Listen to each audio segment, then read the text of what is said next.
If you don't understand people, you don't understand business. Yeah. And it's people that create your business.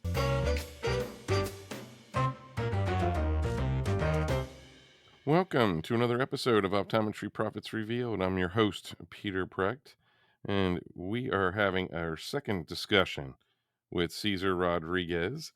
And we're not going to run through all of his accolades, but we are going to kind of dive into some interesting topics and relate these back to profits within, any optometric setting, to be honest with you.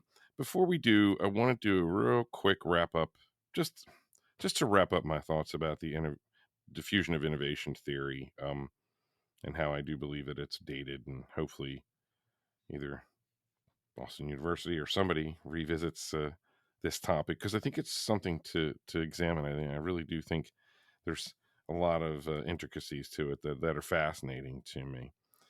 It's good to see you. Yeah, you too. Thanks for having me back. How are you doing, Cesar? I'm doing great.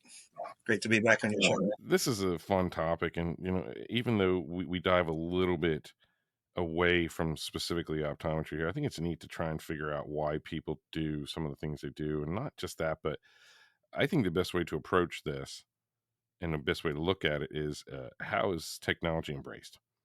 Not so much why it's not, or why it takes so long, or anything like that. And I think when you're thinking of that, you have to think of where specifically is the technology fitting in so that it's relatable. And in our case, so that it's relatable to a patient, so that it's relatable to an optician, optometrist, and really the whole practice. And I think that those are things that would be really cool to revisit as if they could update this study. I would really like to see that study updated. Yeah, it makes sense. And it's, those are things that it's more the why, why something does turn. And we know that repeated marketing helps with anything, but really it has to be practically implemented and has to be viable and has to work in someone's life, because otherwise it's not really worth it. That's what it comes down To answer your question to. about how technology is embraced, I think it's embraced at the pace of understanding for the individual. If they don't understand it, it scares them. It's not for me. Go away. Essentially. And, so I think the more and more people hear about it, to your point about marketing and stuff, it's being more and more widely accepted, embraced, and used. You know, um, I don't know how much of the Super Bowl you watched, but the main stage commercials, all this other stuff using AI and the Snapchat filter. I don't know how many people noticed the Snapchat filter that was used on that, which was, brilliant, and so it's becoming more widely used. Yeah, exactly. And we were just talking a moment ago about this complete 3D immersion where you're looking into a box, and you can, enter it.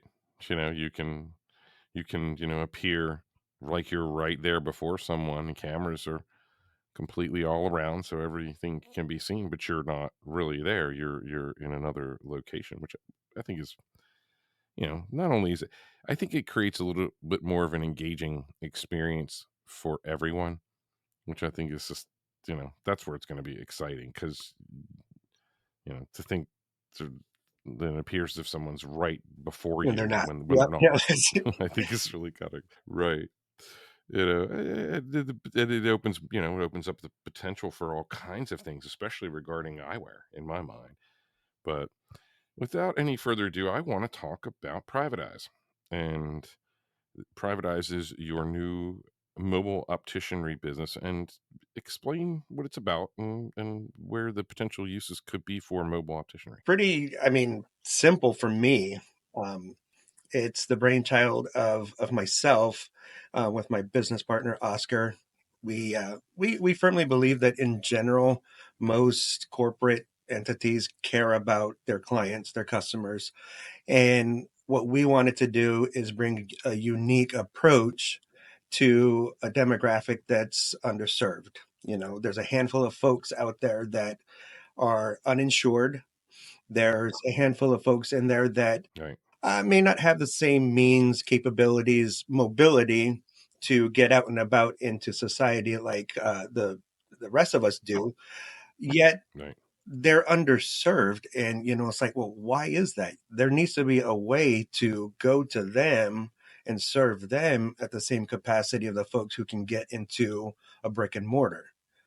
So my concept is, again, very simple, inspired by the one and only Helen Whitaker. uh, that inspired me into doing and acting on a vision. And I'm going extremely slow and steady. The way I'm approaching it, is it for everybody? Is it the right way? I don't know, but what I do know is, I don't know if you've heard the saying, you can't drive a car in park. You got to drive and figure it out as you go. And and that's, if you've never driven a car, it's pretty scary.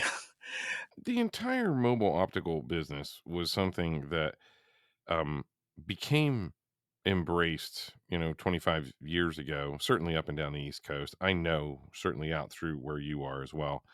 It became embraced because there was this need to serve, for whatever reason, people that for any number of reasons either couldn't get out, or the rehabilitation community, the assisted living community, the flat out nursing home community, all different varieties of levels of care, what's available to them.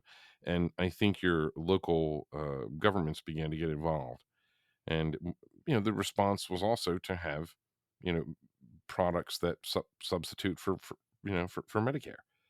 Medicare typically didn't have that benefit. Well, you know, there's other options. And that opens the doors for not just businesses like you, but for regular, optometric or ophthalmology visits in these facilities, which again changes the course of everything. That leads me into my next I guess opportunity direction that I want to take this is, um, you have small businesses who have 15 or less employees, are not required to offer a health plan or anything like that because of the expense. A lot of them don't, etc. And so, well, guess what? Right. They need eyewear too. And so if I can go in to a small business, a mom and pop shop, for example, and say, hey, look, Hmm. I can come on site um, during lunch break, so it doesn't disrupt business hours or after hours, and accommodate a small staff right there in the break room, and boom, boom, boom, fit the staff, come back and dispense, adjust, all that good stuff. It's a win-win because the employees are getting taken care of, and the business owner isn't forking out Right. a ton of money for insurance, you know? Yeah, and we're going to connect this in a few moments into the production environment. But before we do that, I wanted to say that, in early about midway through my Walman career, we had introduced a program that was completely, based on computer eyewear, because not only were we seeing a surge in its being ordered, but the reality is that there was a need, and we tried to carve a niche with a product. It I don't think they gave it enough time, to be honest with you. I think they gave it, less than 2 years before they pulled the plug on the whole idea. But we did have on sites specifically at people that we knew had a benefit for safety eye, or for computer eyewear. And one of them was our dental provider. So here we were at our dental provider, and no, we weren't selling them a prescription safety hour program, but we were fitting people that were turning around and submitting the bill and getting a level of reimbursement from Their employer, yeah. their job. For why wouldn't they invest in that? Everyone should be seeing as clear as they humanly can at the computer while they're working, right? And and that's the other reality, is that range that we're looking at now, how that's changed everything. Office work, video work, all of this has changed the complete dynamic of what eyewear is needed and required. to see clearly, Right. in my eyes. Well, and this is a segue into kind of how, we're kind of collaborating together with your venture, I see clearly, and how Right, folks like myself fit the mold and have the correct mindset that this is something that I can not take advantage of, but it's an opportunity worth uh, considering. And it's like, what do I have to lose? I have my knowledge that I can give to somebody who's clueless on styles, how their prescription's gonna to fit into the style of frame that they have selected. They don't fit right, all this other stuff. Well, if I have a knowledge base, why wouldn't I consider doing this, what we're doing, for a compensation? right. It makes sense to me, and I'm excited. I'm going to take that 3 steps further and say that within The 3 norm. years, it'll Yeah, be absolutely. protocol. 100%. Yeah, where it's being embraced and how it's being embraced, it's got no choice but to be a part of the protocol. You know, that's what's wonderful about the seat that I'm sitting in, because I get to dictate some of those relationships and make sure that they take place in a way that serves opticians in their future. Because opticians' future, right at this very moment, is somewhat bleak. And on top of that too, you have the ODs who are losing sales over business hours. Sally goes after Johnny's soccer game, but oh, they're closed. I wanted to pick my glasses up. I want to pick my glasses out, but I can't because they're closed. Well, that's where you know, your business model comes in with me, where, oh, I have this kit. I can just go and see private eyes and consult with them and do everything electronically. So for an OD to not consider it, guess what? They're already online. They're just not getting capturing the sale. Right. And I think if you're running a practice and you don't even embrace the ability for your patients to order, or excuse me, to, well, for that matter, reorder online if we're talking contact lenses, or place their eye exam appointment online themselves, um you're not thinking forward enough to hit them where they are. um, okay, Peter. Well, guess what? 80% of our clientele is above the age of 70. This is stupid. This is exactly the time to do it, because, not to be rude, but where are they going to be in 20 years? You know, where are you going to be? What is the future you're thinking of for your practice? How does that relate to the people that work for you? These are things that I think are worth examining. And, how do you approach that? How, let's connect, real quickly. Let's connect back to the mobile opticianry model in relationship to, and I'm going to use this term, into relationship to what I call a plug-in to an optometric, private optometric scene. Okay, yes, does the mobile optician sell eyewear? Yeah, they do. You know, how do they sell eyewear? In a unique one-on-one capacity. They're not providing an eye exam. They're not billing insurance. You know, these are places where you can come into play. Uh, Professional guidance. One of the things you and I talked real briefly about is that other pair. And this goes back to one of my dialogue with Mark, like we talked about, that people leave, they're getting that data showing they're getting that other pair. Um, okay, that was a complete opportunity that you know fell off the counter and shattered on the ground into a zillion pieces. Now we gotta clean it up. Oh, and we didn't get the sale, by the way. Um, you know, these things should be interconnected, because that missing element is the professional skilled advice that is nowhere. It's nowhere. It's not being plugged into. Well, it is with the people that are working with us, but what we're saying is that it doesn't exist by and large. So, it's exciting to be a part of it and to explain to people what we are doing. That's the fun part. But really, how does mobile opticianry connect in with remote styling, connect in with helping optometric practices succeed? And there's so many ways. The most obvious one from my past, and I'm going to segue straight into this because I think we've led right up to this, is the safety eyewear, the prescription safety eyewear element. For me, during my career in prescription safety eyewear, we loved to move to an implant optician model because there's just so many benefits. First of all, you could sell second pairs way easily when you had one-on-one time with an optician there, face to face, fitting you for your safety glasses. Secondly, what a wonderful opportunity to capture, you know, just just so much. I mean, there's so much information that you're gathering in that one-on-one time because it's different from them sitting in a dispensary. So it is different. And what's different than sitting in a dispensary, ordering online, with a kit, having a kit that is in front of you and you're ordering, having a kit like this that left an on-site, because Private Eyes was there fitting the prescription safety eyewear program. But that's the dress eyewear, and that's going to be fit off-site at a different time because that's the way that should go. What an interesting way of connecting the service elements of an existing on-site visit, a skilled optician at a plant fitting prescription safety eyewear, and bringing in the element to sell, whether it be Private Eyes second pair, whether or maybe the main doctor who's around the corner has the exact same kit that leaves right at that same on site.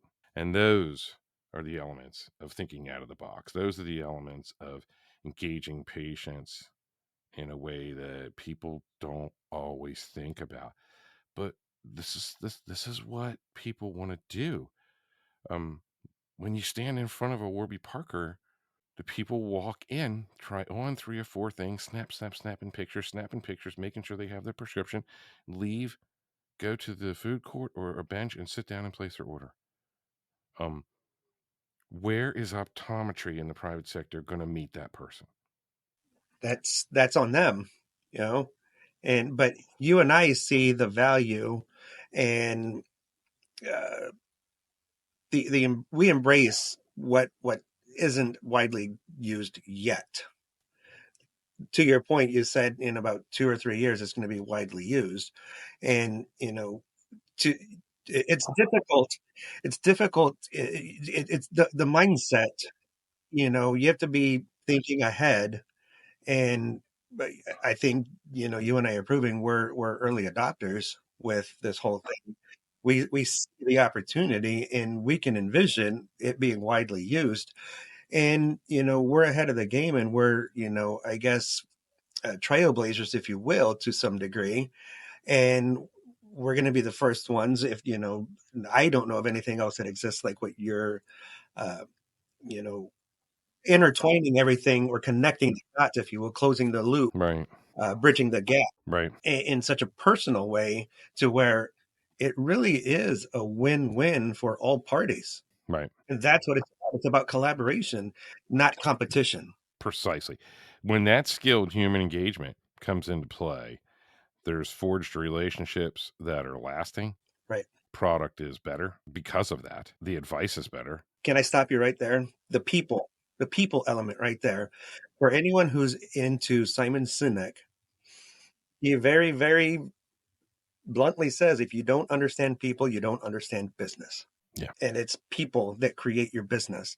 And there's a human element. Yes, technology is great. It's wonderful. It's a tool. At the end of the day, it's a tool, and it's going to change and revolutionize uh, industries. It's impacted many industries already, but it has to be widely used, understood, and embraced to have that effect.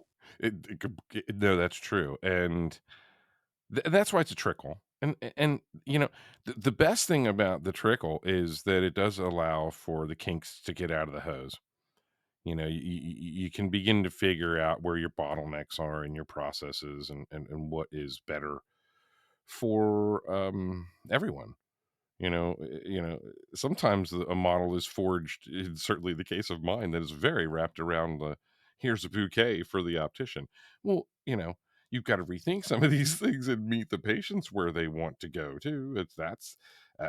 The consumer driven is the directional. Like you said, you can be on the road, but at the end of the day, that green arrow is going to end up telling you where the patients are going or where they want to. Where's the activity going to be? How's that going to go down?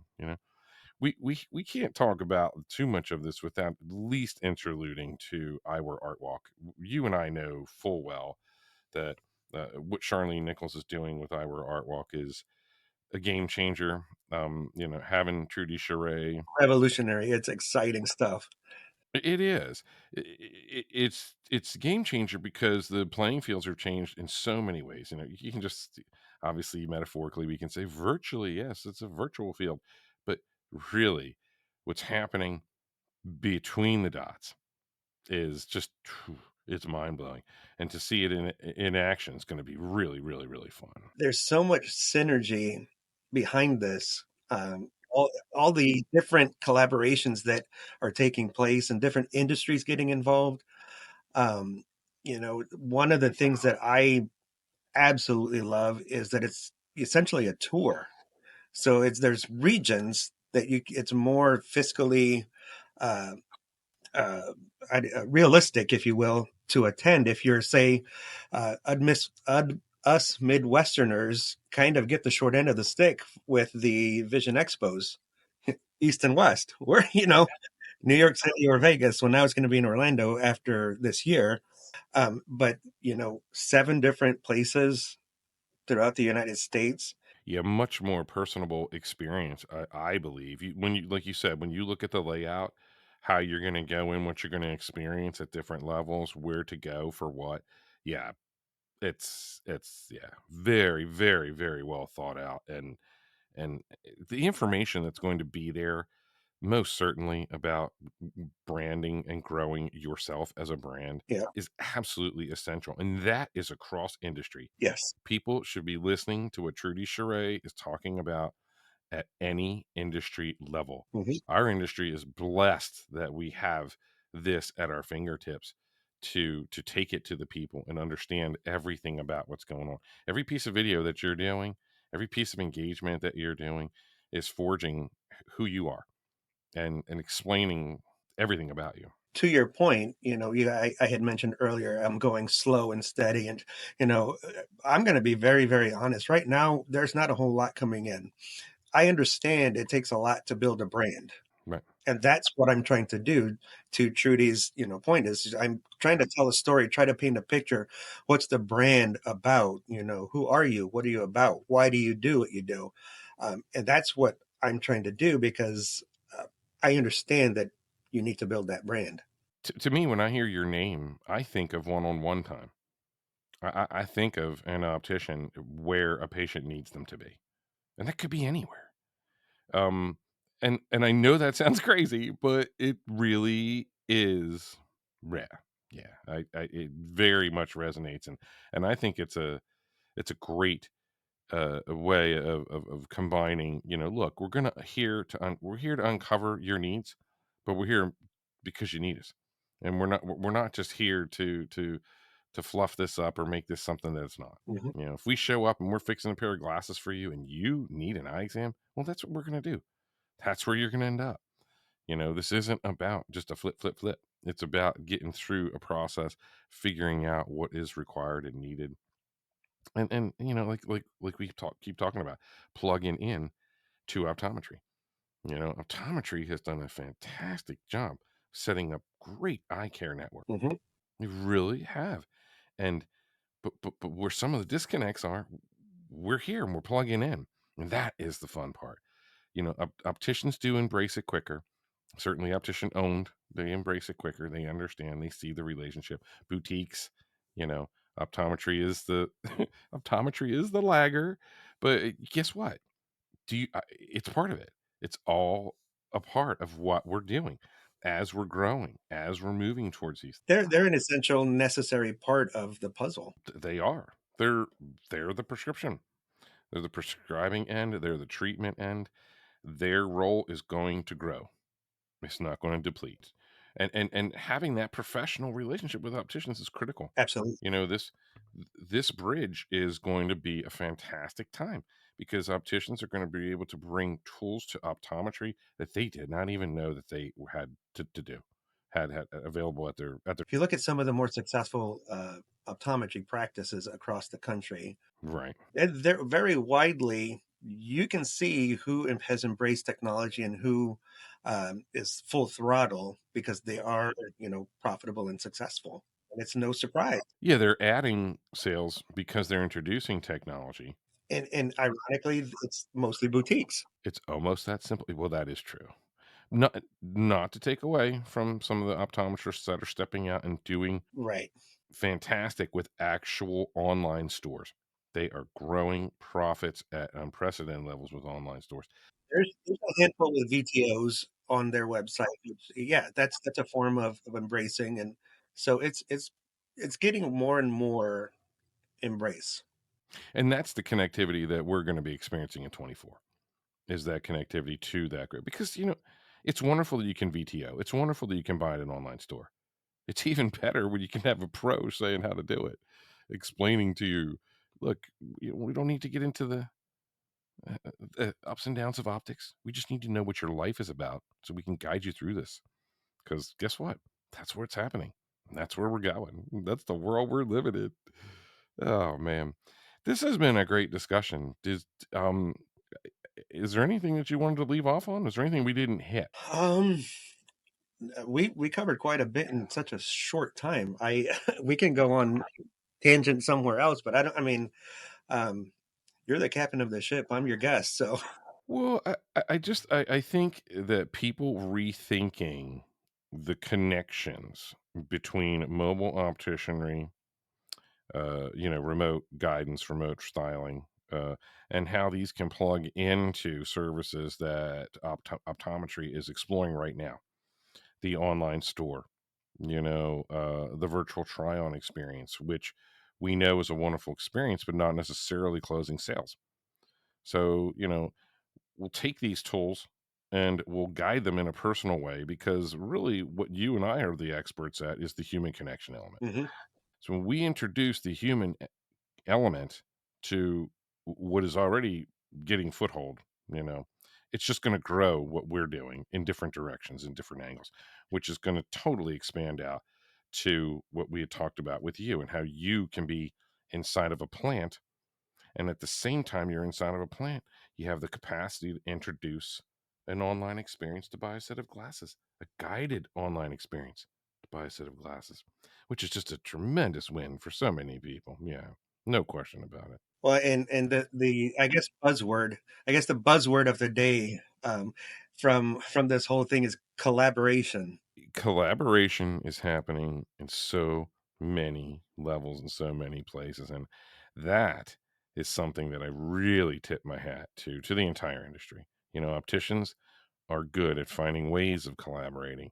And when they begin using the tools in different ways than the venues that we've been talking about, where we're seeing the success, it's a total game changer, complete game changer, certainly for patients. To expand on that, leadership conference with the state societies just concluded, and it was exciting to hear some of the discussions that were being had, and um, you know, state associations can get involved with all of this, and it would be a tremendous asset for their support. Uh, Yeah, the sooner opticians realize that remote styling is a feather in their hat, the quicker they're going to grow.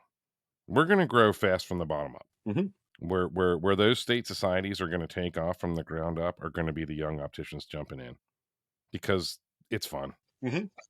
This is fun. I love what we just did. I love having these conversations. I love uncovering this. Um, it is the future of everything about optometry. It's the future of eye care as our industry completely changes. What's really cool, Peter, is we have a front row seat for all of this, and we're right here, right now, as it's unfolding. And some people see it figuratively, not and no pun intended. Some people see it, and some don't yet. It's just like I said, matter of time, and by all means, do it when you're comfortable. And I say this to every optometrist that I ever talk to. You make this move when you're comfortable because it's not, if you're uncomfortable, everyone there knows it. Patients practice the whole 9 yards. You move towards remote frame styling when you're comfortable. And then hopefully this dialogue has included your opticians, I hope, I mean, but really that's when you do it. And that's when we want you to do it.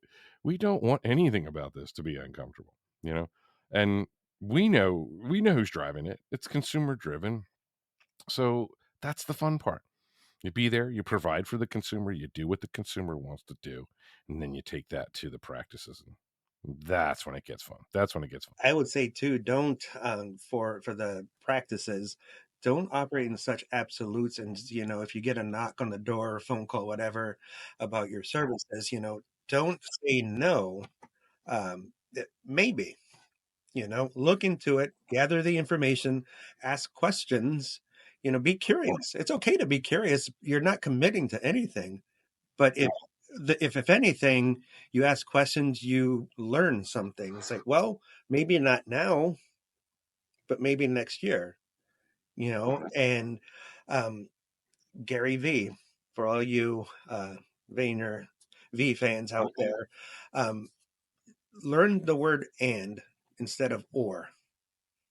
You can work in an office and independently. It doesn't have to be either or, right? Right. And that's the beauty of this. That's really true. And I actually, that's a great note to end on because I think that is one of the biggest, bumps in the road for our whole industry is how do we tackle those types of scenarios because it's very fractured. We're fractured apart as opticians, as optometrists, as ophthalmology, and don't think for 2 seconds that patient care isn't the ramification of that. That it is not what it is in places. However, we have technological introduction. We utilize AI way better than the rest of the world. So like you talked about, we got a front seat and get in the car and drive. Let's make the road. Let's show the road where it's going to go. And you know where it's going to go? It's going to go where the consumer goes. Exactly. If not, you're going to be left behind. Well, you know what? Hey, we're not lost, and that's fun. To me, that's the most enjoyable part of connecting the elements is to see the rewards, obviously.